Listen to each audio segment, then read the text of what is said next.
코로나19 중앙재난안전대책본부 1차장 보건복지부 장관 박능호입니다. 오늘 0시 기준 국내 발생 환자 수는 50명입니다. 수도권의 환자는 44명이고 비수도권은 6명입니다. 다행히 어제 돌아가신 분은 없었습니다. 지난 2주간의 위험도 평가에 대해 설명드리겠습니다. 현재 대규모 감염 확산 상황은 나타나지 않으나 요양병원, 요양시설과 같은 취약시설에서 집단 감염이 계속 이어지고 있습니다. 이러한 영향으로 최근 2주간의 국내 발생 환자 수는 1일 68.7명으로 그 직전 2주간의 59.4명에 비해 소폭 증가하였습니다. 특히 지난 한 주는 신규 환자 수가 1일 75.3명으로 기존의 감소세와 달리 증가 추세를 보였습니다. 다만 지난 2주간 새로 발생한 집단 감염 건수가 21건으로 직전 2주간의 26건에 비해 감소하였고 감염 경로를 조사 중인 사례의 비율도 11.4%로 계속 낮아지고 있습니다. 의료 역량 측면에서는 160여 개의 중환자실이 즉시 입원 가능하고 현재까지 특별한 문제 없이 안정적으로 치료를 제공할 수 있는 여유 있는 상황입니다. 참고로 중환자실 160개는 약 210명의 코로나19 환자가 매일 발생하여도 의료체계가 감당 가능한 수준을 의미합니다. 종합하면 확충된 방역과 의료 역량을 통해 지금까지는 큰 문제 없이 대응하고 있으나 취약시설을 중심으로 집단 감염이 이어지고 있는 점은 긴장을 늦출 수 없는 위험 요인입니다. 특히 수도권의 경우 코로나19의 확산 추이와 방역망의 추적 속도가 아슬아슬한 균형 상태를 이루고 있는 상황으로 판단됩니다. 이에 더해 거리두기 1단계 조정 이후 사회경제적 활동이 증가하고 있기에 산발적인 집단 감염이 언제든 대규모 확산으로 이어질 수 있는 위험성이 존재합니다. 생활 속 방역에서 우리가 경각심을 잃는다면 코로나19는 여지없이 그 취약한 지점을 파고들 수 있습니다. 늘 마스크 착용과 거리두기를 잊지 마시고 서로에 대한 배려에 기반한 생활 방역 문화가 자리 잡을 수 있도록 계속 노력해 주시기를 당부드립니다. 정부도 감염 취약시설에 대한 정밀 방역을 더욱 세심하게 실시하고 가을철 여행과 위험시설 방역 관리에 만전을 기하겠습니다. 먼저 요양병원 등 감염 취약시설에 대한 대응 방안에 대해 말씀드리겠습니다.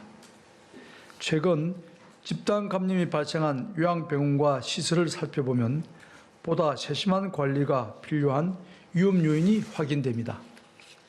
먼저 시설 내에서 방역관리자를 지정하지 않거나 방역수칙 교육이 제대로 실시되지 않는 등 감염관리에 미비점이 있었습니다.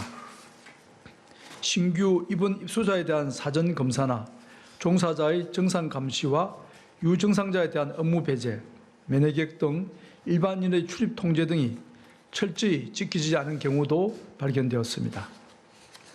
또한 병실 내의 환자 밀집도가 높고 병상 간의 충분한 간격이 확보되지 않는 등 감염에 취약한 입원 환경이 확인되기도 하였습니다.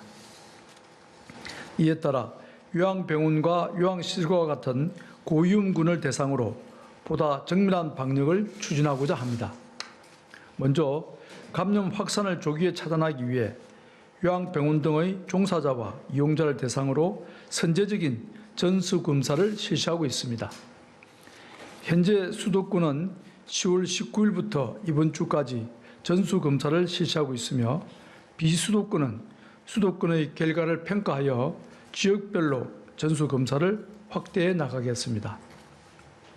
이와 별도로 최근 집단 감염 현황을 분석하여 지역사회 전파가 우려되는 지역에 대해서도 거리두기와 같은 방역 조치를 더욱 강화하고 고위험군 전수검사도 실시할 계획입니다.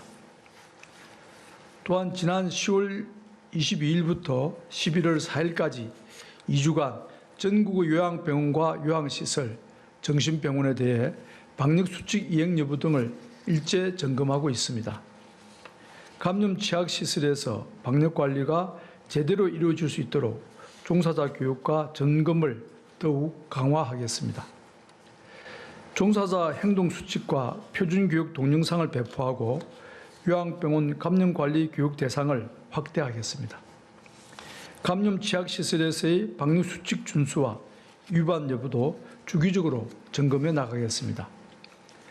많은 노인시설에서 운영자와 종사자들이 코로나19 방역을 위해 애쓰고 계시며 외국에 비해 노인시설의 피해가 상대적으로 작은 것은 이분들의 노력에 의한 결과일 것입니다. 수고해 주시는 모든 분들께 감사드립니다. 그러나 코로나19의 조용한 전파가 요양병원 등에 유입되는 경우가 늘고 있기에 보다 경각심을 가지고 방역관리에 철저히 임해 주실 것을 당부드립니다. 오는 10월 31일 할로윈 데이를 맞아 젊은 층을 중심으로 한 유흥시설의 이용이 증가하여 집단 감염이 발생, 확산될 우려가 있습니다. 이에 따라 식품의약품안전처는 10월 21일부터 11월 3일까지 2주간 수도권의 일정 규모 이상 식당과 카페와 클럽 등 고위험 시설에 대해 일제 점검을 실시하고 있습니다. 특히 클럽 등 유흥시설의 이용이 증가하는 주말 심야 시간에는 수도권의 이태원, 홍대 등과 부산의 서면 등 주요 지역에 대하여 핵심 방역수칙 준수 여부를 집중적으로 점검하고 있습니다. 이용인원 제한 등 핵심 방역수칙을 단 한 번이라도 위반하는 경우 해당 업소에 대하여 집합금지나 고발 조치 등 강력하게 대처할 계획입니다. 그간 코로나19로 오랫동안 보지 못한 사람들과 모임을 갖고 또 갑갑한 기분을 풀고자 하는 마음을 모르는 것은 아닙니다. 하지만 지난 5월의 이태원 클럽발 집단 감염을 기억해 주시기 바랍니다.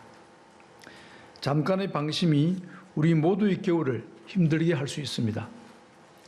이번 할로윈데이에는 밀폐된 공간에서 많은 사람이 모여 밀접하게 접촉이 발생하는 모임은 자제해 주실 것을 당부드립니다. 많은 국민들께서 우려하고 계시는 계절독감 예방접종에 관해 말씀드리겠습니다.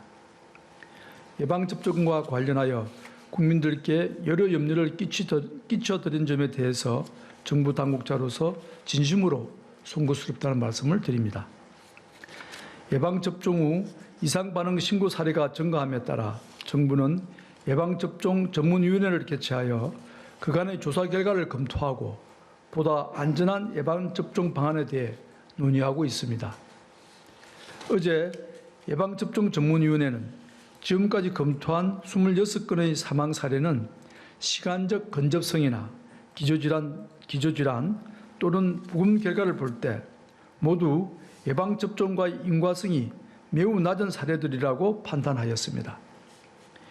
이러한 사례 분석 결과를 기반으로 예방접종을 중단할 상황이 아니며 코로나19와 계절독감의 동시유행 위험성을 고려할 때 예방접종을 지속하는 것이 필요하다는 의견을 제시하였습니다. 정부는 전문가들과 함께 백신 접종 후 사망과 이상반응 신고 사례를 분석하며 계절독감 백신 접종과의 인과관계가 확인되는지 계속 철저히 살피겠습니다. 백신은 수많은 생명을 확실하게 살릴 수 있는 과학적으로 또 역사적으로 검증된 수단입니다. 특히 계절독감은 국내에서만 매년 3천여 명이 사망하는 위험한 감염병입니다.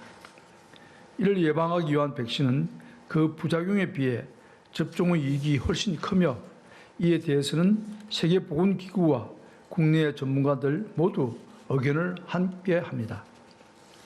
국민들께서는 방역당국과 전문가들의 평가를 신뢰하여 주시고 안전수칙을 잘 준수하시면서 예방접종을 받아주실 것을 당부드립니다. 언론도 사실관계를 중심으로 세심하게 보도해 주실 것을 당부드립니다. 거리두기 1단계로의 조정 이후 국내 발생 환자 수가 등락을 거듭하고 있습니다. 추석과 한글날 연휴 영향은 다행히 안정적으로 관리된 것으로 보이나 수도권에서 확연한 진정세가 보이지 않고 있습니다. 감소세에서 다시 증가세로 돌아서기도 하며 매일의 환자 수를 예측하기 어려운 것이 사실입니다. 이제는 매일의 환자 수에 일비하지 않고 생활 방역을 위한 경각심을 항시 유지하면서 보다 장기적인 시야를 갖고 현재의 상황을 평가하고 준비해야 합니다. 특히 지금은 코로나19의 장기화에 대비하기 위해 거리두기 1단계에서도 충분한 방역 억제력이 발휘될 수 있도록 생활 방역의 기반을 다져야 합니다. 또 자유로운 일상과 경제활동을 지켜나가기 위해 방역 최일선의 책임자로서의 역할을 다해 주십시오. 정부도 보다 명확한 생활 방역의 방향을 제시하고 국민 여러분과 함께 모든 노력을 다하겠습니다. 여러분의 참여와 협조를 당부드립니다. 감사합니다.